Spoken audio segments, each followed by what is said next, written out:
नमस्कार दोस्तों, स्वागत है आपका हमारे YouTube channel the horror B पर, जहां आपको मिलेंगी ऐसी डरावनी कहानियां जो आपके दिल की धड़कन को तेज कर देंगी।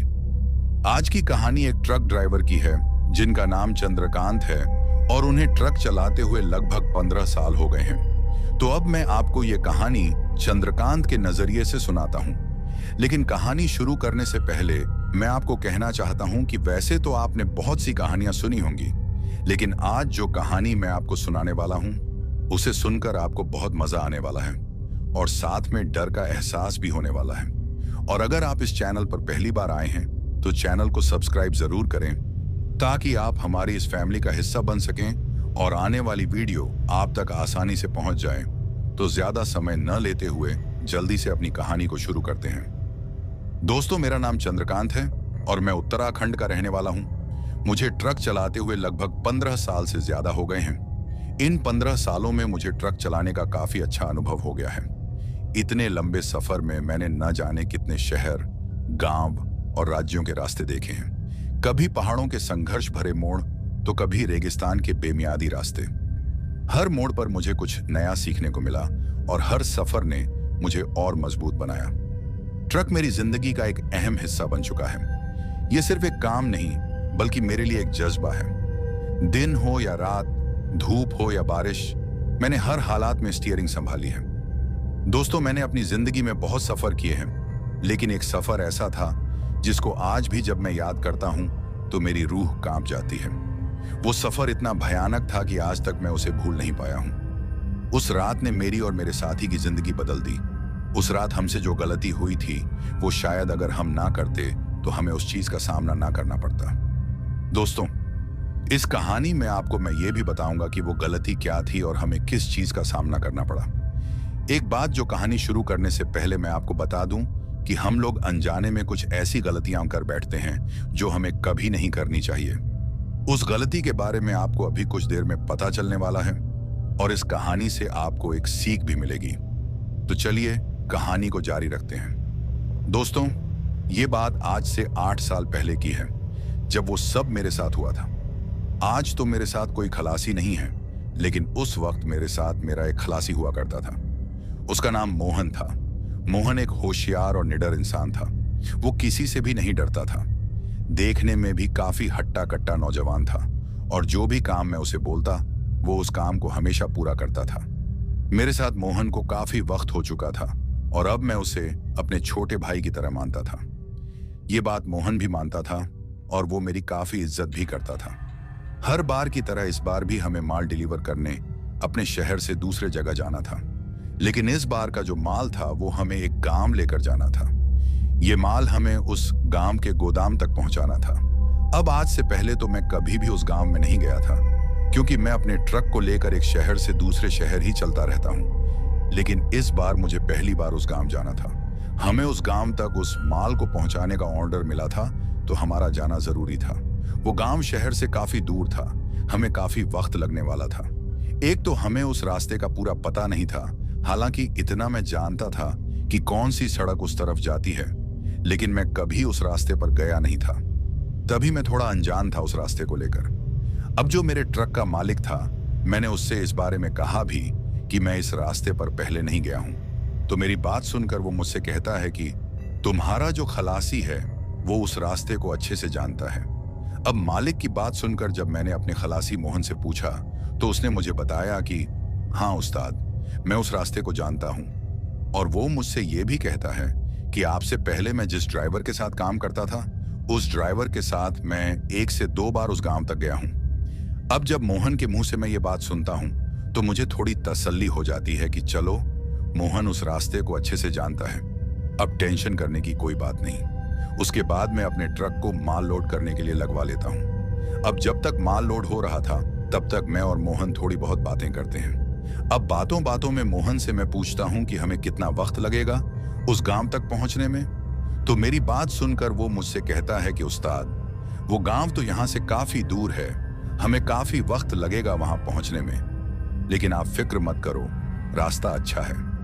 और वो मुझसे ये भी कहता है कि उस्ताद, गांव जाने का जो रास्ता है वो जंगल के बीचों बीच से गुजरता है। अब उसकी बात सुनकर मैं उससे कहता हूं कि फिर तो हमें जल्दी से निकलना होगा, क्योंकि एक तो तुम कह रहे हो कि रास्ता लंबा है और जंगल से होता गुजरता है। हमें इस माल को सही सलामत पहुंचाना होगा। दोस्तों, अब आप ये सोच रहे होंगे कि मैं ये सब क्यों बोल रहा हूं, तो आपको बताता चलूं कि कुछ महीने पहले उसी गांव की तरफ जाते एक ट्रक को लुटेरों ने लूट लिया था, और जो ड्राइवर उस ट्रक को चला रहा था उसे भी उन लुटेरों ने काफी मारा था। यही सब सोचकर मुझे थोड़ी टेंशन हो रही थी। अब मेरी बात सुनकर मेरा खलासी मुझसे कहता है कि उस्ताद, आप टेंशन मत लो, मैं आपके साथ हूं, मुझे सब पता है उस रास्ते के बारे में। तो उसकी बात सुनकर मैं उसे भी उस ट्रक के हादसे के बारे में बताता हूं जो कुछ महीने पहले हुआ था। तो मेरी बात सुनकर वो मुझसे कहता है कि उस्ताद, उस बात को बीते तो अब काफी वक्त हो गया है, आप यूं ही टेंशन ले रहे हो। उस हादसे के बाद कितनी गाड़ियां उस रास्ते पर गईं, लेकिन आज तक कोई और हादसा मैंने नहीं सुना। और वो मुझसे ये भी कहता है कि लुटेरों का क्या है उस्ताद, आज वो एक रास्ते पे तो कभी दूसरे रास्ते होते हैं। अब उस दिन उस ड्राइवर की किस्मत खराब थी जो उस बेचारे के साथ ये सब हुआ था। मोहन की बात सुनकर मैं उससे कहता हूं कि जो हादसा उस ट्रक ड्राइवर के साथ हुआ था, क्या वो दिन को हुआ था? तो मेरी बात सुनकर मोहन मुझसे कहता है कि नहीं उस्ताद, वो हादसा रात के वक्त हुआ था। अब जब ये बात मैं अपने खलासी के मुंह से सुनता हूं तो मुझे थोड़ी टेंशन होने लगती है। उसके बाद मैं मोहन से कहता हूं कि तुम अभी कुछ देर पहले कह रहे थे कि तुम उस गांव में दूसरे ड्राइवर के साथ माल पहुंचाने 1 से 2 बार गए हो, तो क्या तुम दिन को गए थे या रात को? तो मेरी बात सुनकर वो मुझसे कहता है कि दिन के वक्त गया था उस्ताद। लेकिन आप ये सब क्यों पूछ रहे हो? तो मोहन की बात सुनकर मैं उससे कहता हूं कि मुझे कुछ ठीक नहीं लग रहा मोहन, आज पहली बार मेरा मन बेचैन है। तो मेरी बात सुनकर मोहन कहता है कि आप टेंशन मत लो उस्ताद, कुछ नहीं होगा, आप ज्यादा मत सोचो, बस हम दोनों यही सब बातें कर रहे थे। फिर मैं उससे कहता हूं कि ठीक है, अगर तुम कहते हो तो सब ठीक ही होगा। अब कुछ देर बाद ट्रक में माल लोड हो जाता है। माल लोड होने के बाद मैं मोहन से कहता हूं कि चलो मोहन, अब हमें देर नहीं करनी चाहिए। तो मेरी बात सुनकर वो मुझसे कहता है कि हाँ उस्ताद, आप ठीक बोल रहे हो, वैसे भी अभी हमें काफी सफर करना है, चलो फिर निकलते हैं। उसके बाद मैं अपना ट्रक स्टार्ट करता हूं और हम लोग वहां से माल लेकर निकल जाते हैं। हम दिन के 5 बजे वहां से माल लेकर निकलते हैं। अब आप में से बहुत लोग ये सोच रहे होंगे कि दिन के 5 बजे ही क्यों, मैं जल्दी भी तो निकल सकता था। तो आपको बताता चलूं कि मैंने एक माल की डिलीवरी अपने शहर में भी की थी और मैं सुबह 10 बजे अपने शहर पहुंचा था।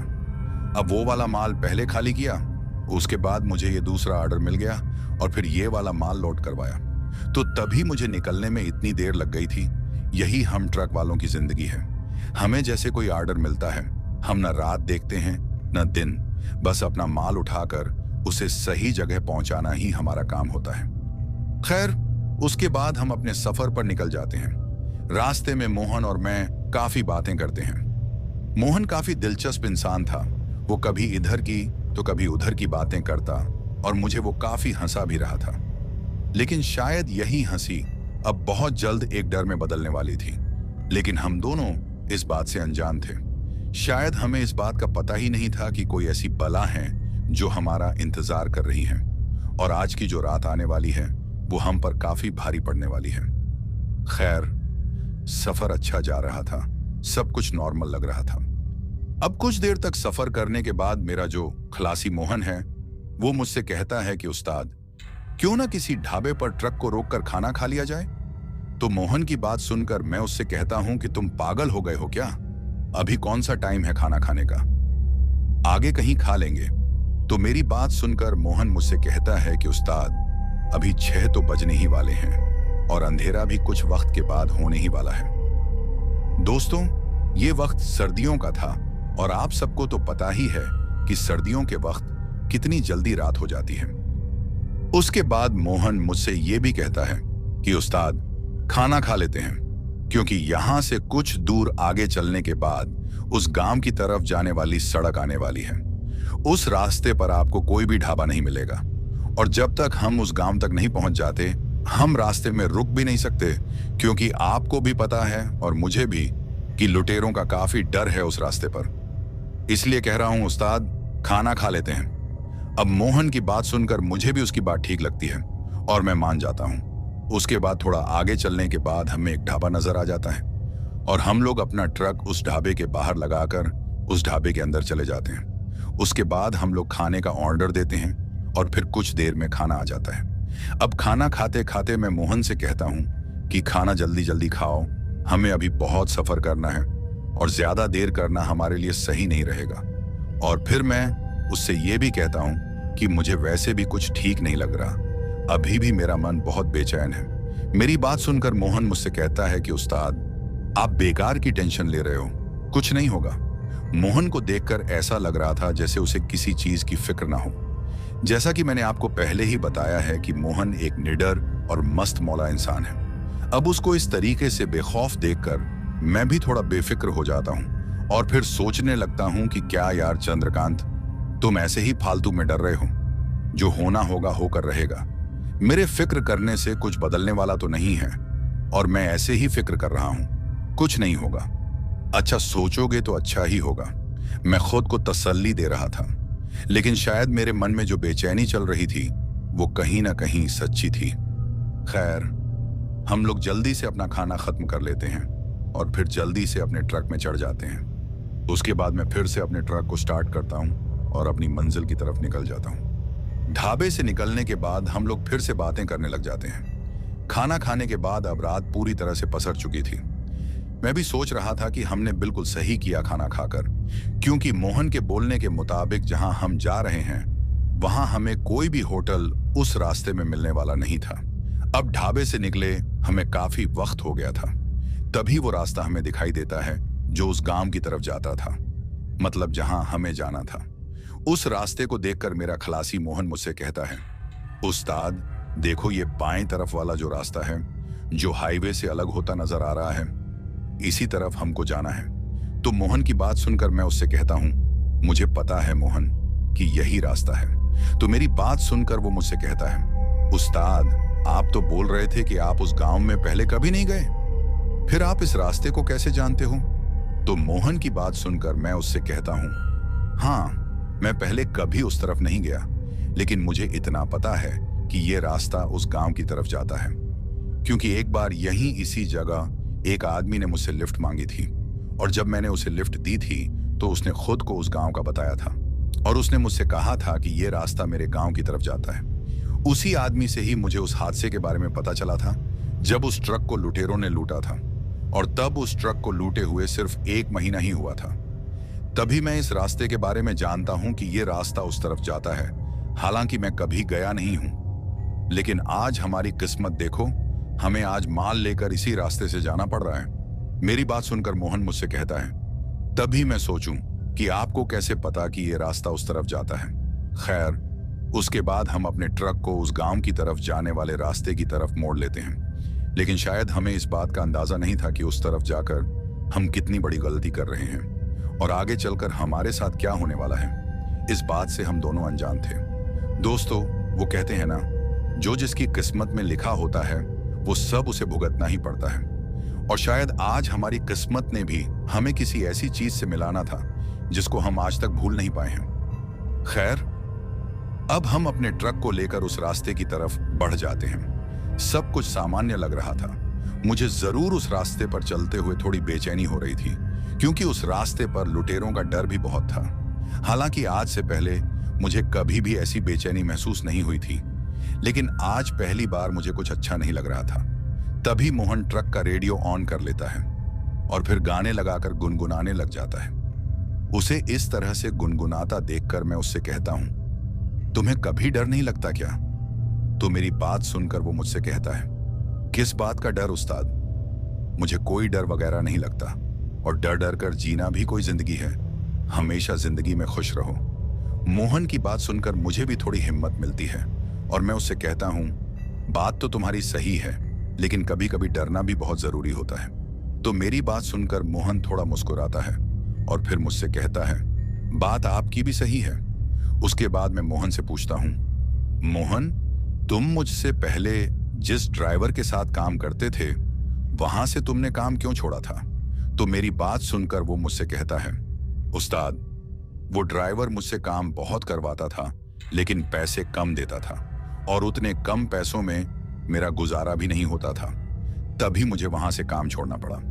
अब हम लोग यही सब बातें कर रहे थे कि अब हमारे देखते देखते जंगल का इलाका शुरू हो जाता है। अब जिस रास्ते पर हम चल रहे थे वो रास्ता पूरी तरह से सुनसान था। एक भी गाड़ी हमें उस सड़क पर दिखाई नहीं दे रही थी। दोस्तों, उस वक्त का जो माहौल था वो काफी डरावना लग रहा था, क्योंकि अंधेरा बहुत ही गहरा था और दूर दूर तक फैला हुआ था। सिर्फ मेरे ट्रक की हेडलाइट्स ही उस रास्ते के अंधेरे को चीरने की कोशिश कर रही थी। हमें सिर्फ उतना ही नजर आ रहा था जितना हम अपने ट्रक की हेडलाइट्स से देख सकते थे। बाकी का हमें कुछ भी दिखाई नहीं दे रहा था। सड़क के दोनों तरफ काला घना जंगल था, जिसके बीचों बीच से हमारा ट्रक उस सुनसान सड़क पर गुजर रहा था। मुझे काफी डर लग रहा था उस रास्ते से गुजरते वक्त। पूरा जंगल शांत नजर आ रहा था। सिर्फ मेरे ट्रक के टायरों की घरघराहट और ट्रक के अंदर का रेडियो ही मुझे सुनाई दे रहा था। और कभी कभी तो मुझे ऐसा महसूस हो रहा था जैसे कोई मुझे उस जंगल से देख रहा हो। इतना डरावना माहौल मैंने पहले कभी महसूस नहीं किया था। लेकिन वहीं अगर मैं मोहन की बात करूं तो वो अभी भी रेडियो में लगे गानों को गुनगुना रहा था। उसे ऐसा माहौल देखकर भी कोई फर्क नहीं पड़ रहा था। खैर, अब इन सब बातों को नजरअंदाज करते हुए मैं अपनी ड्राइविंग पर ध्यान देता हूं और अपने ट्रक की स्पीड को थोड़ा तेज कर लेता हूं ताकि हम जल्दी से अपनी मंजिल पर पहुंच जाएं। लेकिन शायद मंजिल पर पहुंचने से पहले हमारे साथ कुछ ऐसा होने वाला था जिससे हम दोनों अनजान थे। खैर, अभी तक सब कुछ सामान्य लग रहा था, लेकिन फिर हमारे साथ कुछ ऐसा होता है जिसके बारे में हमने कभी सोचा ही नहीं था। मतलब कि अभी हम लोग अपने सफर की तरफ बढ़ ही रहे थे कि अचानक से एक जोरदार धमाका हमें सुनाई देता है। और उस धमाके की आवाज इतनी भयानक होती है कि पूरा जंगल उस आवाज से गूंज उठता है। और उस आवाज को सुनकर मैं और मेरा खलासी मोहन भी काफी ज्यादा डर जाते हैं, क्योंकि उस सुनसान हाईवे पर इस तरह किसी धमाके की आवाज सुनना किसी को भी चौंका सकता था। खैर, अब जब हमने दोनों ने उस धमाके को सुना तो मैं एकदम से अपने ट्रक को ब्रेक लगा देता हूं और फिर ट्रक को सड़क के बीचों बीच रोक देता हूं। अब मेरे ब्रेक लगाते ही मोहन मुझसे पूछता है कि उस्ताद, आपने एकदम से ब्रेक क्यों लगाई? और जिस धमाके की हमको आवाज आई थी वो सब क्या था? तो मोहन की बात सुनकर मैं उससे कहता हूं, मुझे लगता है कि हमारे ट्रक का टायर फट गया है। मेरी बात सुनकर मोहन मुझसे कहता है, उस्ताद, ये तो बड़ा गलत हुआ हमारे साथ, अब क्या करेंगे? तो मोहन की बात सुनकर मैं उससे कहता हूं, करना क्या है, टायर को चेंज करना पड़ेगा। अब ऐसा तो है नहीं कि हम अपने ट्रक को बिना टायर बदले मंजिल तक पहुंचा सकें। हमें टायर बदलना ही पड़ेगा। उसके बाद हम दोनों ट्रक से उतर जाते हैं और पीछे की तरफ जाते हैं। और मेरा शक बिल्कुल सही निकलता है। ट्रक का टायर हमें फटा हुआ नजर आता है। उस टायर की काफी बुरी हालत थी। अब जब वो टायर फटा था तो एक पल के लिए ट्रक का थोड़ा बैलेंस बिगड़ गया था, लेकिन मैंने किसी तरह से ट्रक को संभालकर ब्रेक लगा दी थी। ये तो शुक्र है कि ट्रक का पिछला टायर फटा था। अगर अगला टायर फट जाता तो शायद हमारा ट्रक पलट जाता। खैर, उसके बाद मैं अपने खलासी मोहन से कहता हूं, तुम टायर को खोलो, मैं दूसरा टायर लेकर आता हूं। उसके बाद मोहन टायर को खोलने के काम में लग जाता है और मैं भी दूसरा टायर निकाल लेता हूं। दोस्तों, जिस जगह वो टायर फटा था वो जगह काफी ज्यादा अजीब और डरावनी नजर आ रही थी, क्योंकि जहां हम खड़े थे उस सड़क के नीचे की तरफ एक छोटी सी नदी बह रही थी और नदी में चलते पानी की आवाज हमें अच्छे से सुनाई दे रही थी। बाहर का माहौल काफी ठंडा था, क्योंकि जैसे कि मैंने आपको पहले भी बताया था कि वो वक्त सर्दियों का था। अब मोहन ट्रक के टायर को खोल लेता है और फिर मैं उसे दूसरा टायर पकड़ा देता हूं ताकि वो अच्छे से उस टायर को बदल दे। मेरे पास एक टॉर्च थी जिसकी रोशनी मैंने मोहन की तरफ की हुई थी, क्योंकि वो टायर बदल रहा था। इतने घने अंधेरे में वही टॉर्च ही हमारा सहारा थी। अब जब मैं उस टॉर्च को मोहन की तरफ टिकाकर खड़ा था तो बीच बीच में जंगल की तरफ भी मैं उस टॉर्च को लगाता था, क्योंकि मुझे अभी भी बहुत डर लग रहा था। मैं बस भगवान से एक ही दुआ कर रहा था कि हम लोगों का लुटेरों से सामना ना हो, क्योंकि इतनी सुनसान सड़क पर, वो भी इतनी रात को माल से भरे ट्रक को रोकना किसी खतरे से कम नहीं था। और उस वक्त लुटेरों का काफी डर भी हुआ करता था। खैर, अब कुछ ही देर में मोहन ट्रक का टायर बदल लेता है और मैं उस फटे हुए टायर को ट्रक में अच्छे से रख देता हूं। उसके बाद मैं ट्रक में चढ़ जाता हूं और ट्रक में चढ़ने से पहले मोहन से कहता हूं कि अब ज्यादा देर मत करो, हमें जल्दी से निकलना होगा। यहां ज्यादा देर रुकना खतरे से खाली नहीं है। तो मेरी बात सुनकर मोहन मुझसे कहता है, उस्ताद आप ट्रक में चढ़ो, मैं अभी आता हूं। तो मोहन की बात सुनकर मैं उससे कहता हूं, आखिर तुम जा कहां रहे हो? तो मेरी बात सुनकर वो कहता है, कहीं नहीं जा रहा उस्ताद, बस टॉयलेट करके अभी आता हूं। तो मोहन की बात सुनकर मैं उससे कहता हूं, जल्दी करो। उसके बाद मोहन ट्रक के पीछे की तरफ चला जाता है और मैं भी तब तक अपने ट्रक को स्टार्ट करता हूं। अब मुझे 5 मिनट से ज्यादा हो जाते हैं ट्रक में बैठे हुए, लेकिन अभी तक मोहन पीछे से वापस नहीं आया था। अब जब मोहन इतना वक्त लगाता है आने में, तो मुझे उस पर काफी गुस्सा आ जाता है और मैं सोचता हूं कि आज अगर हमारे ट्रक को लुटेरों ने लूटा तो उसका पूरा जिम्मेदार ये मोहन होगा। कितना बेफिक्र इंसान है ये मोहन। इसे इतना तो पता होना चाहिए कि यहाँ रुकना हमारे लिए ठीक नहीं है। अभी मैं ये सब सोच ही रहा था कि तभी मोहन मेरी ट्रक की खिड़की के पास आ जाता है और फिर मुझे आवाज लगाकर कहता है, उस्ताद जल्दी नीचे उतरो। तो मोहन की बात सुनकर मैं उससे कहता हूं, तुम पागल हो गए हो क्या? एक तो तुमने आने में इतनी देर लगाई और अब बोल रहे हो कि नीचे उतरो।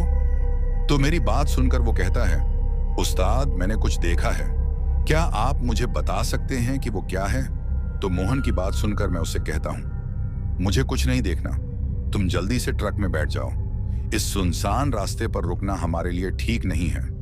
तो मेरी बात सुनकर वो कहता है, उस्ताद आप एक बार तो देखो आखिर वो क्या है, उसके बाद हम जल्दी यहां से निकल जाएंगे। तो मोहन की बात सुनकर मैं उससे कहता हूं, आखिर बताओगे भी क्या देखा है तुमने जो इतनी जिद कर रहे हो दिखाने की?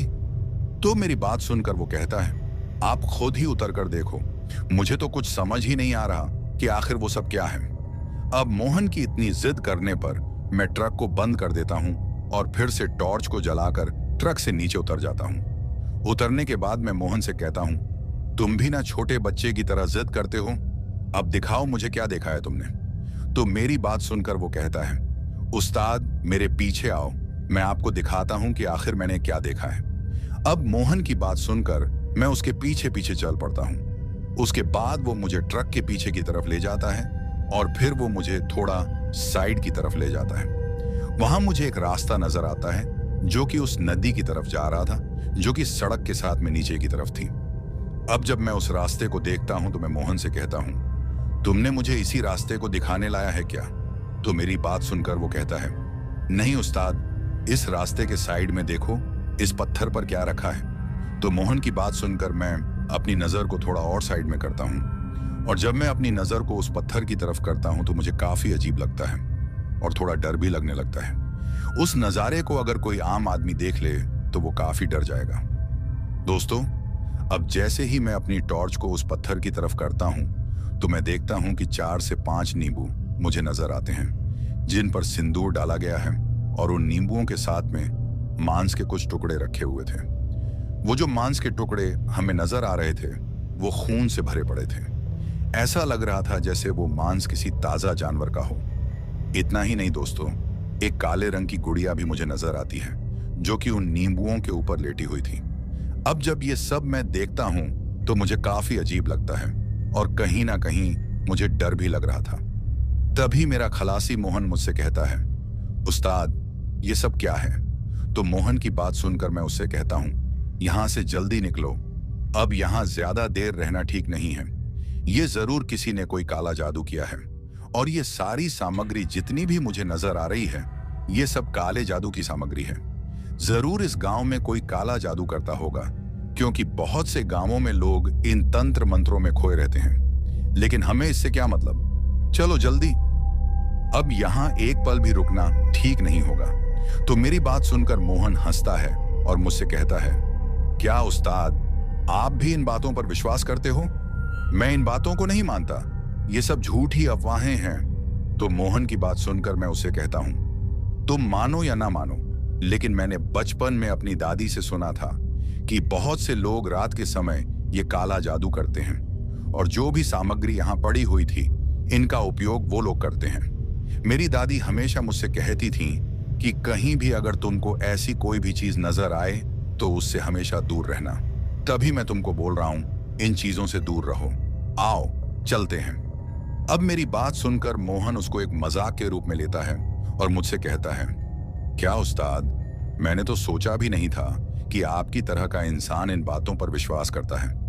तो उसकी बात सुनकर मैं उससे कहता हूं, मुझे अब इस बारे में कोई बात नहीं करनी, चलो जल्दी ट्रक में चलते हैं। तो मेरी बात सुनकर वो मुझसे कहता है, उस्ताद 1 मिनट रुको, अब देखो मैं क्या करता हूं। तो उसकी बात सुनकर मैं उससे कहता हूं, तुम क्या करने वाले हो? कोई भी गलती मत करना, चुपचाप ट्रक में बैठ जाओ। तो मेरी बात को नजरअंदाज करके मोहन एक गलती कर बैठता है, और वो गलती इतनी खतरनाक होती है कि जिसका खामियाजा हमें आगे चलकर भुगतना पड़ता है। दोस्तों, मेरे काफी बार मना करने के बावजूद भी मोहन एक गलती कर देता है, और वो गलती ये होती है कि मोहन पहले तो उस पत्थर के पास जाता है और फिर एक जोरदार लात उस पत्थर पर पड़े नींबू और उस गुड़िया को मार देता है, जिसकी वजह से वो नींबू और वो गुड़िया वहां से गिरकर उस रास्ते से काफी नीचे पहुंच जाते हैं। अब जब मोहन ऐसा करता है तो उसको इस तरीके से करता देख मुझे काफी गुस्सा आ जाता है, और मैं उसे काफी डांटता हूं, लेकिन मेरी डांट का उस पर कोई असर नहीं होता, और वो मुझसे कहता है, उस्ताद लो, हो गया काला जादू खत्म। मोहन अभी भी उस बात को मजाक में ले रहा था, काफी हंस भी रहा था। उसके बाद मोहन मुझसे कहता है, उस्ताद छोड़ो इस बात को, चलो अब चलते हैं। मोहन की बात सुनकर मैं भी ट्रक की तरफ आ जाता हूं, और फिर मैं ट्रक में चढ़ जाता हूं। मेरे चढ़ने के बाद मोहन भी ट्रक में चढ़ जाता है, लेकिन शायद मोहन को इस बात का अंदाजा नहीं था कि उसने कितनी बड़ी गलती कर दी है, और इसकी सजा अब वो सारी उम्र भुगतने वाला है। उसके बाद मैं अपने ट्रक को स्टार्ट करता हूं, और फिर हम लोग आगे की तरफ निकल जाते हैं। अभी हम लोग वहां से आगे की तरफ चले ही थे कि अचानक से मुझे महसूस होता है जैसे ट्रक का जो लोड था वह और भी भारी हो गया है। दोस्तों, ऐसा मुझे महसूस हो रहा था। हालांकि ट्रक में जो माल था वह भी काफी भरा हुआ था, लेकिन मुझे ऐसा लग रहा था जैसे ट्रक ओवरलोड हो गया है, क्योंकि अभी कुछ देर पहले जब मैं ट्रक को चला रहा था, मतलब कि ट्रक के टायर फटने से पहले, तब मुझे ऐसा नहीं लग रहा था। लेकिन जब से हमने ट्रक का टायर बदला और हम लोग उस जगह को छोड़कर आगे बढ़े जिस जगह पर वो नींबू वगैरह हमें दिखे थे, तब से मुझे अपना ट्रक काफी भारी महसूस हो रहा था। अब ये चीज एक ट्रक ड्राइवर ही महसूस कर सकता है कि ट्रक अचानक से भारी हुआ या नहीं। उसके बाद मैं ये बात अपने खलासी मोहन से कहता हूं कि मोहन यार, मुझे ऐसा क्यों लग रहा है जैसे हमारे ट्रक का जो लोड था वो बढ़ गया है। तो मेरी बात सुनकर वो मुझसे कहता है, लोड तो पहले से ही है उस्ताद, आपको ऐसे ही महसूस हो रहा है। और वो मुझसे ये भी कहता है कि आपको अभी भी उन लुटेरों की टेंशन है कि कहीं वो हम पर हमला ना कर लें, और आपको जल्दी से माल पहुंचाने की भी टेंशन है। शायद तभी आपको ऐसा लग रहा है। मोहन की बात सुनकर मुझे भी ऐसा लगता है कि शायद ये सही बोल रहा है, लेकिन कहीं ना कहीं मेरा मन ये सब मानने से मना कर रहा था, क्योंकि ट्रक का जो लोड था वो सच में ज्यादा हो गया था। खैर, अब मैं इस बात को नजरअंदाज करके अपनी ड्राइविंग पर ध्यान देता हूँ। हम जैसे जैसे आगे बढ़ रहे थे, रास्ता और भी सुनसान और डरावना होता जा रहा था। मेरे दिमाग में बस यही चल रहा था कि कहीं मैंने इस रास्ते पर आकर कोई गलती तो नहीं कर दी, और मैं ये भी सोच रहा था कि अब आगे से मैं कभी भी इस तरफ तो कभी नहीं आऊंगा। अभी मैं ये सोच ही रहा था कि मोहन रेडियो को फिर से ऑन करता है और फिर से गाने लगाने लगता है। उसके रेडियो ऑन करते ही मैं सोचता हूँ कि मोहन ने ये ठीक ही किया कि रेडियो ऑन कर लिया, नहीं तो मेरे दिमाग में ऐसे भी उल्टे सीधे ख्याल आ रहे थे। अब हम दोनों रेडियो में चलते गाने सुन रहे थे और मोहन उन गानों को गुनगुना रहा था। अब कुछ देर तक तो सब ठीक रहता है, लेकिन फिर कुछ देर में सब एकदम से बदल जाता है। मतलब कि मोहन, जो कि रेडियो में लगे गाने गुनगुना रहा था, अब अचानक से उसने गुनगुनाना बंद कर दिया। अब जब मोहन एकदम से चुप हो जाता है तो पहले तो मुझे ये सामान्य बात लगती है, लेकिन फिर जब मैं उससे कुछ पूछता हूं कि आखिर क्या हो गया मोहन, तुम एकदम से शांत क्यों हो गए, तो मेरी बात सुनकर मोहन ने कोई भी जवाब नहीं दिया। मेरे 1 से 2 बार पूछने पर भी जब मोहन का कोई जवाब नहीं आता तो मैं ट्रक को थोड़ा धीमा कर लेता हूं और पहले तो रेडियो को बंद कर देता हूं। फिर मोहन को दोबारा से पूछता हूं कि आखिर बताओगे क्या हुआ, तुम एकदम से चुप क्यों हो गए हो और मेरी बात का जवाब क्यों नहीं दे रहे। लेकिन मोहन अभी भी शांत था। दोस्तों, मोहन की हालत ऐसी थी कि वह एकदम से शांत खड़ा था। उसके माथे से पसीना छलक रहा था और वह मुझे थोड़ा डरा हुआ लग रहा था। अब इस तरीके से मैंने पहले कभी भी मोहन को डरते नहीं देखा था। अब मोहन की ऐसी हालत देखकर मुझे भी थोड़ा डर लगने लगा था, क्योंकि जो मोहन इतना दिलदार इंसान होकर भी अगर ऐसी हालत में था तो इसके पीछे कोई ना कोई वजह भी जरूर होगी। एक और बात जो मैं आपको कहना चाहता हूं दोस्तों, मोहन जो था उसकी आंखें खिड़की से बाहर जो ट्रक का साइड मिरर था उस पर टिकी हुई थी और वह अभी भी खिड़की की तरफ ही देख रहा था। अब उसको इस तरीके से खिड़की की तरफ देखते हुए मैं सबसे पहले तो ट्रक को ब्रेक लगाकर रोक लेता हूं और फिर अपने हाथ से मोहन के कंधे को छूकर उसको हिलाता हूं। अब जब मैंने मोहन को छुआ तो पहले तो मोहन एकदम से चौंक जाता है। उसके चौंकने के बाद मैं उससे पूछता हूं कि क्या हुआ मोहन, तुम इतना डरे हुए क्यों हो? तो मेरी बात सुनकर मोहन मुझसे कहता है, उस्ताद मैंने ट्रक के पीछे की तरफ किसी को चढ़ते हुए देखा है और वो मुझसे ये भी कहता है कि उस्ताद पहले तो मुझे लगा कि ये मेरा कोई भ्रम है, लेकिन उसके बाद वो जो भी चीज मुझे नजर आई वो ट्रक के साइड की तरफ आती हुई मुझे दिखाई दी। उस्ताद वो कुछ अजीब ही थी। अब मोहन की बात सुनकर मैं भी थोड़ा डर जाता हूं और सोचता हूं कि कहीं कोई लुटेरा हमारे ट्रक पर तो नहीं आ गया और उसी को मेरे खलासी ने देखा हो। उसके बाद मैं मोहन से कहता हूं, मोहन मुझे तो लगता है कि जरूर ये कोई लुटेरा होगा जो तुमने देखा होगा। शायद जब हम लोग ट्रक का टायर बदल रहे थे तो ये लुटेरा तब हमारे ट्रक पर चढ़ गया हो। मोहन यार मुझे तो बहुत डर लग रहा है, लगता है इसके साथी भी हमें आगे मिल जाएंगे और जो हादसा आज से कुछ महीने पहले उस ट्रक ड्राइवर के साथ हुआ था आज वो हादसा हमारे साथ होने वाला है। मेरी बात सुनकर मोहन मुझसे कहता है, उस्ताद जो चीज मैंने देखी है ये कोई लुटेरा नहीं है उस्ताद, ये कुछ अजीब ही था। उसकी बात सुनकर मैं उससे कहता हूं, तुम्हारे बोलने का मतलब क्या है? तो मोहन मुझसे कहता है, उस्ताद एक भयानक साया मैंने अपने ट्रक के साइड की तरफ देखा जो हमारे ट्रक पर चिपक कर बैठा था और उस साये ने कई बार मेरे करीब आने की कोशिश की। उस्ताद मुझे बहुत डर लग रहा है, आप जल्दी से ट्रक को भगाओ। मोहन की बात सुनकर मुझे थोड़ा अजीब लगता है और मैं सोचता हूं कि कहीं मोहन मुझे डराने की कोशिश तो नहीं कर रहा या फिर मुझसे कोई मजाक कर रहा हो, क्योंकि मोहन तो किसी भी चीज से नहीं डरता था। अब ऐसा कौन सा साया इसने देख लिया जो ये सब मुझसे कह रहा है? मुझे इतना तो पता था कि मोहन भूत प्रेतों पर विश्वास नहीं करता और ना मैं इन बातों पर विश्वास करता हूं। उसके बाद मैं मोहन से कहता हूं, तुम्हें मैं ही मिला हूं पागल बनाने को? आगे ही इस रास्ते पर इतना डर है और तुम भी मुझे डराने की कोशिश कर रहे हो? तो मेरी बात सुनकर वो मुझसे कहता है, उस्ताद मैं झूठ नहीं बोल रहा, आप मेरी बात का विश्वास करो। तो मोहन की बात सुनकर मैं उससे कहता हूं, अगर तुम्हारी बात सच्ची है तो मुझे दिखाओ कहां है वो साया। तो मेरी बात सुनकर वह कहता है, उस्ताद अभी कुछ देर पहले यहीं मेरी खिड़की के पास मुझे नजर आया था। अब उसकी बात सुनकर एक पल के लिए मुझे लगता है कि हो सकता है इसने जरूर किसी लुटेरे को ही देखा हो, क्योंकि मोहन इतना भी झूठ मुझसे नहीं बोल सकता। उसके बाद मैं मोहन से कहता हूं, चलो मुझे दिखाओ कहां पर है वो साया, आओ ट्रक के पीछे अच्छे से देखते हैं कि आखिर तुमने क्या देखा। तो मेरी बात सुनकर वो पहले तो मना करता है लेकिन फिर मान जाता है। उसके बाद मैं और मोहन ट्रक से नीचे उतर जाते हैं, लेकिन उतरने से पहले मैं अपनी सीट के नीचे की तरफ एक रॉड को निकाल लेता हूं ताकि अगर कोई लुटेरा हो तो उससे बचने के लिए कोई ना कोई हथियार तो होना ही चाहिए। यही सब सोचकर मैं उस रॉड को निकाल लेता हूं और फिर हम दोनों ट्रक से उतरकर ट्रक के पीछे की तरफ चले जाते हैं। अब जैसे ही हम ट्रक के पीछे की तरफ पहुंचते हैं हमें कुछ भी नजर नहीं आता।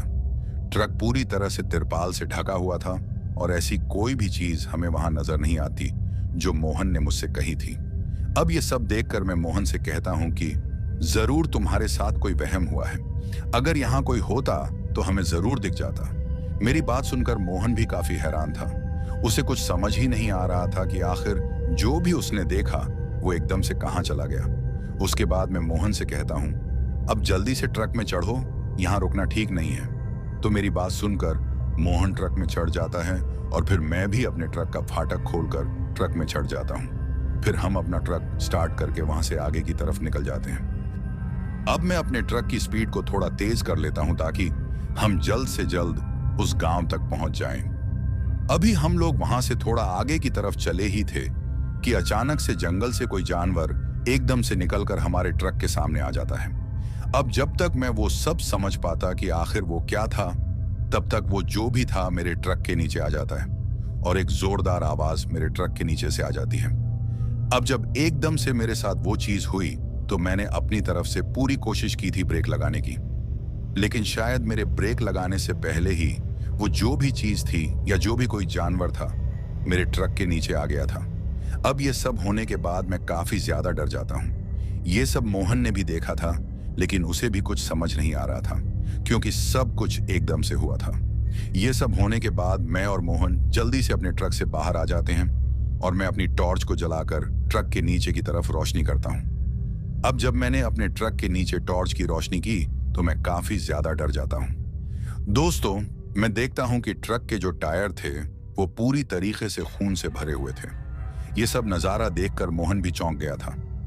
अब हम लोग ज्यादा ना सोचकर उस चीज को देखने की कोशिश करते हैं कि आखिर जो भी चीज या जानवर हमारे ट्रक के नीचे आया वो क्या था। हम दोनों उस जानवर को अच्छे से पीछे की तरफ भी देखते हैं, लेकिन हमें सिवाय खून के वहां कुछ भी नजर नहीं आता। अब हम लोगों की तो कुछ समझ में ही नहीं आ रहा था कि आखिर जो भी हमारे ट्रक के नीचे आया वो गया तो गया किधर, और वो क्या था। अगर कोई जानवर था तो हमें दिख क्यों नहीं रहा। ये सब देखकर मेरा दिमाग खराब हो गया था। उसके बाद मैं मोहन से कहता हूं कि छोड़ो इस बात को और जल्दी से ट्रक में चढ़ो। उसके बाद मोहन और मैं, हम दोनों ट्रक में चढ़ जाते हैं और अपने ट्रक को स्टार्ट करके जितनी जल्दी हो सके वहां से निकल जाते हैं। अब गांव तक पहुंचने में हमें थोड़ा ही समय लगने वाला था। उसके बाद हम लोग अपनी मंजिल की तरफ बढ़ते रहते हैं। अब वहां से चले हमें 2 से 3 मिनट ही हुए होंगे कि मोहन फिर से डर जाता है और थोड़ा चीख कर मुझसे कहता है, उस्ताद, वो साया फिर से मुझे दिख रहा है।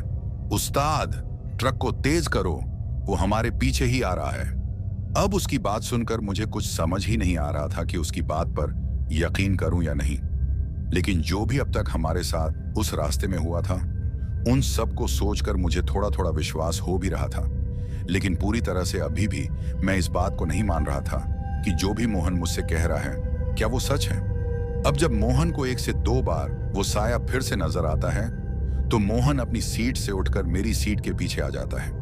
उसको इस तरीके से मैंने पहले कभी भी डरता नहीं देखा था। अब जब मोहन मेरे पीछे आ जाता है तो मैं उससे कहता हूं कि क्या हो गया, तुम यहां मेरे पीछे क्यों आ गए। तो मेरी बात सुनकर वो मुझसे कहता है, उस्ताद, वो साया हमारे ट्रक पर फिर से सवार हो गया है और वो दिखने में काफी भयानक नजर आ रहा है। अब उसकी बातें सुनकर मुझे उस पर विश्वास होने लगा था, क्योंकि मोहन अगर इतना डरा है तो जरूर इसके पीछे कोई बात होगी। खैर, मोहन के पीछे आ जाने के बाद मैं उससे कहता हूं कि तुम फिक्र मत करो, आराम से बैठो और खुद को संभालो। उसके बाद मैं ट्रक चलाता रहता हूं। अब जब मैं ट्रक चला रहा था कि अचानक मुझे अपने ट्रक के साइड मिरर में थोड़ी हलचल महसूस होती है। अब जब मुझे ऐसा महसूस होता है तो मैं कुछ सेकंड के लिए अपनी नजर उस साइड मिरर की तरफ करता हूं। अब जैसे ही मैंने अपनी नजरों को साइड मिरर की तरफ किया तो जो मैं देखता हूं उसे देखकर मेरी आंखें फटी की फटी रह जाती हैं। इतना डरावना मंजर मैंने अपनी जिंदगी में पहली बार देखा था। दोस्तों, अब जैसे ही मेरी नजर उस साइड मिरर पर पड़ती है तो मैं देखता हूं कि सच में एक काला साया मेरे ट्रक के साइड की तरफ मुझे दिखाई देता है। और अब मुझे पूरे तरीके से विश्वास हो जाता है कि जो भी मेरा खलासी मोहन मुझसे कह रहा था वो सब सच था। दोस्तों, वो साया काफी अजीब तरीके से ट्रक पर चिपका हुआ मुझे नजर आ रहा था। जिस तरीके से कोई छिपकली किसी दीवार पर चिपक कर बैठती है, उसी तरीके से वो साया मेरे ट्रक के साइड में पीछे की तरफ चिपका हुआ मुझे नजर आ रहा था। उस साये को देखकर मैं बुरी तरह से डर जाता हूं और मैं अपने खलासी मोहन से कहता हूं, मोहन, तुम्हारी बात बिल्कुल सच्ची थी। वो साया सच में हमारे ट्रक पर ही बैठा हुआ है। मेरी बात सुनकर मोहन और भी डर जाता है और रोते हुए मुझसे कहता है, उस्ताद, कुछ भी करो, मेरी जान बचा लो। मोहन की बात सुनकर मैं एकदम से शांत हो गया था, क्योंकि मुझे कुछ भी समझ नहीं आ रहा था कि आखिर उस साये से कैसे बचा जाए। अभी मैं ये सोच ही रहा था कि तभी वो साया उस ट्रक से साइड से चलता हुआ मेरी खिड़की के काफी करीब आ जाता है। और जब वो साया मेरे ट्रक की खिड़की के पास आ जाता है तो उस चीज को देखकर मेरी हालत काफी ज्यादा खराब हो जाती है। इतना भयानक नजारा मैंने अपनी जिंदगी में पहली बार देखा था। दोस्तों, मैं देखता हूं कि जब वो साया मेरे काफी करीब आ जाता है तो वो साया एक औरत की तरह मुझे नजर आता है, लेकिन वो दिखने में कोई साधारण औरत नहीं बल्कि किसी चुड़ैल की तरह नजर आ रही थी। दोस्तों, उस चुड़ैल ने काली पोशाक पहनी हुई थी। उसके काफी लंबे काले बाल जो कि हवा में लहरा रहे थे, बड़े बड़े दांत और लंबे लंबे नाखून मुझे साफ साफ दिखाई दे रहे थे। उसका चेहरा इतना भयानक था कि उसको शब्दों में पिरोना काफी मुश्किल था। उसकी आंखें बिल्कुल आग में जले अंगारों की तरह नजर आ रही थीं। मैं चाहकर भी उससे अपनी नजरों को मिला नहीं पा रहा था। इतना भयानक चेहरा अगर कोई भी देखे तो उसे हार्ट अटैक हो जाए, और शायद अब मेरी हालत भी कुछ ऐसी ही थी। मुझे बस ऐसा महसूस हो रहा था जैसे अभी कुछ देर में मुझे हार्ट अटैक आने वाला है। और वो जो भी कोई चीज या चुड़ैल थी, वो काफी ध्यान से मुझे बाहर की तरफ से उस शीशे से देख रही थी। मेरे हाथ जैसे मानो स्टीयरिंग पर जाम से हो गए थे। मुझे बस ऐसा लग रहा था जैसे अब मेरे ट्रक का बैलेंस बिगड़ जाएगा और हमारा ट्रक पलट जाएगा। लेकिन एक बात की समझ मुझे अभी तक नहीं आई थी। वो जो भी हमारे ट्रक के अंदर अभी तक नहीं आई थी, शायद हमारे ट्रक में लगाई भगवान की जो मूर्ति थी, ये सब उसी की शक्ति थी कि वो चुड़ैल अभी तक हमारे ट्रक के अंदर नहीं आई थी। अब किसी तरीके से उसी तरह ट्रक चलाते हुए मेरा खलासी मोहन मुझसे कहता है, उस्ताद, वो देखो, गांव नजर आ गया है। उस्ताद, आप किसी तरीके से अपने ट्रक को गांव तक पहुंचा दो, फिर शायद हम बच जाएं। मोहन की बात सुनकर मुझे एक उम्मीद नजर आने लगी कि शायद गांव में पहुंचकर हमारी जान बच सकती है। अब इतना तो मुझे पता चल चुका था कि ये चुड़ैल हमारे केबिन के अंदर आने वाली नहीं है, क्योंकि ट्रक के अंदर भगवान शंकर की मूर्ति लगी हुई थी। अब इसी बात को ध्यान में रखकर मैं थोड़ी हिम्मत करके अपने ट्रक को गांव की सीमा के अंदर ले जाता हूं और फिर हम लोग गांव में पहुंच जाते हैं। अब जैसे ही हम लोग गांव पहुंचते हैं तो मैं अपनी खिड़की की तरफ डरते हुए देखता हूं कि क्या वो चुड़ैल अभी भी वहीं पर है। लेकिन जैसे ही मैं अपने ट्रक के साइड मिरर में देखता हूं तो मुझे उस तरफ कोई भी नजर नहीं आता। मोहन अभी भी मेरी सीट के पीछे ही बैठा हुआ था। उसके बाद मोहन मुझसे कहता है कि उस्ताद, क्या अभी भी वो साया आपको दिख रहा है? तो मोहन की बात सुनकर मैं उससे कहता हूं कि नहीं, मुझे अब कोई भी नजर नहीं आ रहा। मेरी बात सुनकर मोहन चैन की सांस लेता है और फिर मुझे भी थोड़ी तसल्ली मिल चुकी थी कि चलो उस चीज से कहीं पीछा छूटा। लेकिन शायद हम गलत थे, क्योंकि अभी भी हम लोगों का पीछा नहीं छूटा था। दोस्तों, उसके बाद हम लोग अपना माल लेकर उस गोदाम में पहुंच जाते हैं, लेकिन गोदाम बंद हो चुका था। अब हमें सुबह का इंतजार करना था। उसके बाद मैं और मेरा खलासी मोहन उस गोदाम के बाहर ट्रक लगाकर पूरी रात उसी ट्रक में बिताते हैं, क्योंकि हम जानते थे कि जब तक हम इस ट्रक के अंदर हैं, हम सुरक्षित हैं। वो पूरी रात हम उस ट्रक से बाहर नहीं आए और फिर हम लोग ट्रक के अंदर ही सो गए थे। उसके कुछ समय के बाद सुबह हो जाती है और फिर हम लोग अपना माल डिलीवर करके वापस लौट जाते हैं। अब दिन के वक्त तो हमारे साथ कुछ नहीं होता है, लेकिन हम दोनों अभी भी उस रात को भूले नहीं थे। उसके बाद हम लोग वापस आ जाते हैं। अब वापस आकर मैं अपने मालिक से कहता हूं कि 1 से 2 दिन का मुझे काम नहीं करना है, क्योंकि मुझे अपने घर पर कुछ जरूरी काम है। तो मेरी बात सुनकर मेरे ट्रक का मालिक मान जाता है। दोस्तों, मुझे कोई भी जरूरी काम नहीं था, लेकिन मुझे आराम की सख्त जरूरत थी, क्योंकि मेरा बदन पूरी तरह से टूट रहा था। मुझे ऐसा महसूस हो रहा था जैसे मैं बीमार होने वाला हूं। उसके बाद मैं मोहन से भी कहता हूं कि तुम भी 1-2 दिन आराम करो, उसके बाद हम काम पर आएंगे। तो मेरी बात सुनकर वो भी हामी भरता है। उसके बाद मैं अपने घर चला जाता हूं और घर पहुंचकर वही होता है जो मैंने सोचा था। मतलब कि मैं काफी बीमार हो जाता हूं। मेरी हालत काफी बिगड़ चुकी थी। काफी तेज बुखार मुझे आ रहे थे। ये सब देखकर मेरी बीवी काफी ज्यादा डर जाती है। कोई भी दवा मुझ पर असर नहीं कर रही थी। दोस्तों, जब भी मैं रात को सोता, मुझे वो चुड़ैल अपने सामने हंसते हुए नजर आती और मैं पूरी रात चीखता रहता था। अब जब ऐसी हालत मेरी बीवी देखती है तो वो थोड़ा बहुत तो समझ ही गई थी कि ये बात सामान्य नहीं है। उसके बाद वो मुझसे पूछती है कि आखिर आपके साथ कोई ऐसी वैसी घटना तो नहीं हुई थी जिसकी वजह से आपकी ऐसी हालत हुई है। दोस्तों, मैंने अपनी बीवी को अभी तक इस बारे में नहीं बताया था, लेकिन उसके काफी ज्यादा जोर देने पर और अपनी बिगड़ती हालत देखकर मैं सब कुछ अपनी बीवी को बता देता हूं। मेरी बात सुनकर वो काफी ज्यादा डर जाती है और अपने हाथ को अपने मुंह पर रखकर काफी ध्यान से मेरी तरफ देखती है और फिर मुझसे कहती है कि आपको ये बात मुझसे पहले बोल देनी चाहिए थी। फिर मैं उससे कहता हूं कि तुम इस बात को सुनकर डर जाती, तभी मैंने तुमसे ये बात छुपाई। उसके बाद वो मुझे आराम करने को कह देती है। मेरी हालत हर दिन खराब होती जा रही थी। मेरी आंखों के नीचे काले घेरे बन गए थे। अभी मैं आराम कर ही रहा था कि अचानक मेरे माथे पर किसी का हाथ आता है, और जब मैं अपनी आंखें खोलता हूं तो मैं एक तांत्रिक को अपने सामने देखता हूं। उस तांत्रिक को मेरी बीवी लेकर आई थी। उसके बाद मेरी बीवी मुझसे कहती है कि आप फिक्र मत करो, ये तांत्रिक बाबा आपको ठीक कर लेंगे। उसके बाद वो तांत्रिक मुझसे कहता है कि बहुत बड़ी गलती कर ली है तुम लोगों ने, वो तुम्हें नहीं छोड़ने वाली। तुमने उसकी सामग्री को भंग किया है और वो काफी क्रोधित भी है।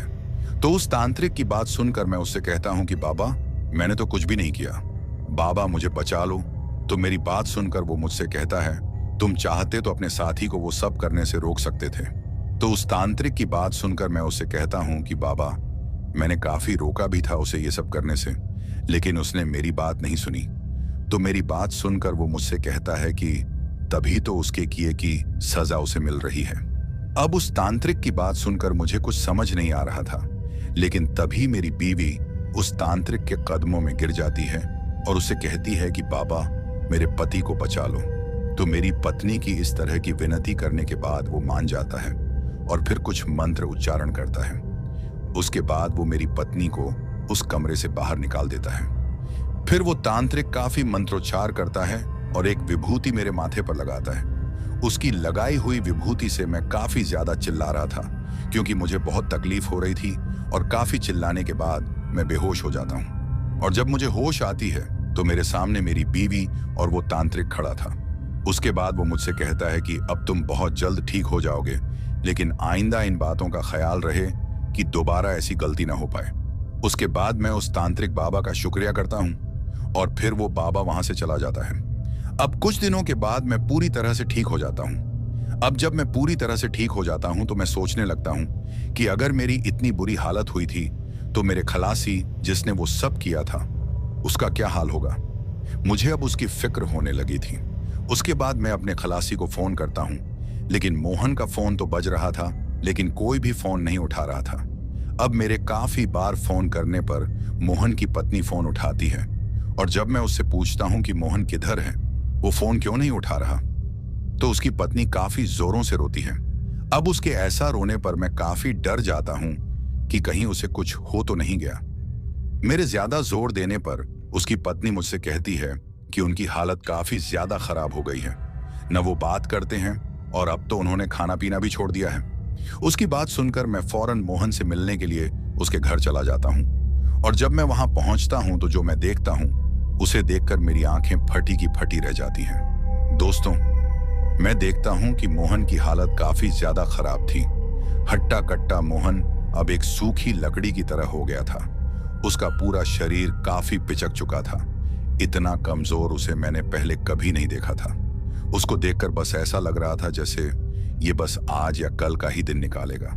उसकी इतनी बुरी हालत देखकर मुझे काफी दुख हो रहा था, लेकिन शायद इसका जिम्मेदार वो खुद ही था। उसे उस जगह पड़ी हुई सामग्री को लात नहीं मारनी चाहिए थी। हालांकि मैंने उसे रोका भी था, लेकिन मेरी बात का उस पर कोई भी असर नहीं हुआ था। दोस्तों, एक बात और जो मैं आपको बता दूं, मोहन ने जिस लात से उस सामग्री को मारा था वो टांग और पैर पूरी तरह से सड़ चुका था, और डॉक्टरों ने उसकी वो टांग काट ली थी। बेचारे मोहन की इतनी बुरी हालत थी कि मैं आपको बता भी नहीं सकता। उसकी बीवी काफी जोर जोर से रो रही थी और उसके 2 बच्चे भी रो रहे थे। अब उनकी ये हालत देखकर मुझे उन पर काफी दया आती है, लेकिन मैं कुछ कर भी तो नहीं सकता था। लेकिन तभी मुझे याद आया कि जिस तांत्रिक ने मुझे ठीक किया है, अगर वो मोहन की कुछ मदद कर सके तो कम से कम इन बच्चों से इनके बाप का सहारा तो नहीं छूटेगा। खैर, उसके बाद मैं वापस लौट जाता हूँ और अपनी पत्नी से मोहन के बारे में सब कुछ बताता हूँ। मेरी पत्नी को भी यह सुनकर काफी दुख होता है, क्योंकि वो भी मोहन को अपने भाई की तरह मानती थी। उसके बाद मेरी पत्नी और मैं उस तांत्रिक को लेकर मोहन के घर चले जाते हैं। दोस्तों, हम लोग उसी दिन मोहन के घर चले गए थे जिस दिन मैं पहले उसे देखने गया था, क्योंकि अगर मैं थोड़ी भी देर करता तो शायद मोहन की जान पर बन सकती थी। अब वहां पहुंचकर वो तांत्रिक हम सबको मोहन के कमरे से बाहर निकालता है और फिर कमरा बंद करके अंदर कुछ मंत्र उच्चारण करने लग जाता है। अब कुछ देर बाद मोहन की चीखें उस कमरे से बाहर हमें सुनाई दे रही थीं। वो सिर्फ अपनी माफी की गुहार लगा रहा था कि मुझे माफ कर दो, दोबारा मैं कभी भी ऐसी गलती नहीं करूंगा। और फिर हम लोगों को काफी भयानक चीखें मोहन की सुनाई देती हैं। अब लगभग 1 घंटे के बाद वो तांत्रिक उस कमरे से बाहर निकलता है और हमसे कहता है कि अब ये ठीक हो जाएगा, लेकिन इसे पूरी तरह ठीक होने में काफी महीने लग सकते हैं। उस तांत्रिक की बात सुनकर मोहन की बीवी और हम सब उसका धन्यवाद करते हैं। उसके बाद वो तांत्रिक हमसे कहता है कि अगर कहीं भी अनजाने में ऐसी कोई भी चीज हमें दिखे जो सामान्य नजर ना आए तो हमें उससे दूरी बनानी चाहिए। उसके बाद हम सब उस तांत्रिक की बात मानकर हामी भरते हैं और फिर वो तांत्रिक वहां से चला जाता है। मोहन को 6 महीनों से ज्यादा का समय लग जाता है ठीक होने में, लेकिन आज मोहन पूरे तरीके से ठीक हो गया है। उसने अब खलासी का काम छोड़कर एक दुकान पकड़ ली है और अब मोहन उसी दुकान को चलाकर अपने परिवार का पालन पोषण करता है।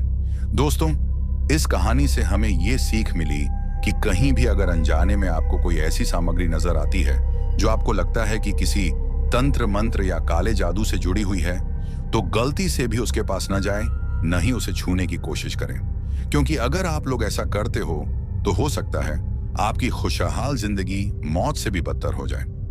दोस्तों, इन सब चीजों से दूर रहें और अगर आप इन सब चीजों पर विश्वास नहीं करते तो ये काफी अच्छी बात है, लेकिन अनजाने में भी ऐसी कोई गलती ना करें जो आप पर भारी पड़ जाए। तो दोस्तों, कैसी लगी हमारी ये कहानी? अगर आपको ऐसी और भी कहानियां सुननी हैं तो हमारे चैनल को सब्सक्राइब करना बिल्कुल मत भूलिएगा। अब चलते हैं उन दोस्तों की ओर जिन्होंने हमारी पिछली कहानी पर कमेंट करके हमें अपना प्यार और समर्थन दिया। तो चलिए सबसे पहले उनका नाम लेते हैं। पहले हैं दीपक, मुंबई महाराष्ट्र से। वंश सैनी हैं उत्तर प्रदेश से। अभय वढ़ेर हैं गिर, गुजरात से। रबिन लामा हैं सऊदी अरब से। रीता छाबरियानी हैं जकार्ता से। सूरज सिंह हैं नोएडा उत्तर प्रदेश से। सनी हैं दिल्ली से। कौशल हैं मथुरा उत्तर प्रदेश से। प्रसेनजीत मनसी हैं बिष्णुपुर उत्तर दिनाजपुर से। राज पासवान हैं फाजिल नगर उत्तर प्रदेश से। फरहान पठान हैं कानपुर से। परितोष हैं दरभंगा बिहार से। हर्षी हैं रतलाम मध्य प्रदेश से आरण के। सागर हैं दिल्ली से। गुरी हैं इटली से। आसिफ खान हैं सारंगपुर उत्तर प्रदेश से। विक्रम ठाकुर हैं कबीरधाम छत्तीसगढ़ से। आकाश हैं हिंगोली महाराष्ट्र से। अक्सम खान हैं जौनपुर उत्तर प्रदेश से। कृष्णा काजले हैं नासिक महाराष्ट्र से। सुब्रत ब्रह्मा हैं काठमांडू नेपाल से। सूरज हैं उमरोंसो असम से। गोपी बहादुर हैं पंजाब से। पवन कुमार हैं उत्तर प्रदेश से। विपिन कुमार हैं दिल्ली से। प्रदीप हैं मुंबई से। नीलेश चौहान हैं छत्रपति संभाजी नगर महाराष्ट्र से। दीपंकर मंडल हैं पश्चिम बंगाल से। अमन हैं दिल्ली से। अर्क प्रथीम हैं सिलीगुड़ी पश्चिम बंगाल से। लक्ष्मी मोहित हैं मुंबई से। साहिल हैं रामपुर से। रमन खुराना हैं पंजाब से। अनिल हैं सूरत गुजरात से। नितेश हैं दिल्ली से। कमल हैं कुल्लू मनाली हिमाचल प्रदेश से। दुर्गा बहादुर हैं नेपाल से। मनीष कुमार हैं जबलपुर मध्य प्रदेश से। विश्वजीत हैं असम से। आशीष हैं मिर्जापुर से। तुषार हैं पश्चिम बंगाल से। जयेश हैं मुंबई से। भावेश हैं गुजरात से। विशाल हैं पोखरा नेपाल से। अकरम हैं कटिहार से। इमरान खान हैं महाराष्ट्र से। मनोज हैं पुणे से। रीणु कुमारी हैं हरियाणा से। ज्योति हैं गोरखपुर से। अशोक आर्य हैं गाजियाबाद से। उमर हैं कर्नाटक से। शरीफ अंसारी हैं उत्तर प्रदेश से। देवेंद्र हैं चेन्नई से। अर्जुन हैं भोपाल से। पुन्नी टेलर हैं अमृतसर से। रमेश झवाली हैं नेपाल से। अजीत कुमार हैं दिल्ली से। बहादुर हैं नेपाल से। हरिकिशन सक्सेना हैं हरदोई से। और सबसे आखिर में हैं सुनील राम अनूपगढ़ से। दोस्तों, ये थे उन लोगों के नाम जिन्होंने हमारी पिछली कहानी पर कमेंट करके हमें बताया कि वो कहां से हमारी कहानियां सुनते हैं और उन्हें हमारी कहानी कैसी लगी।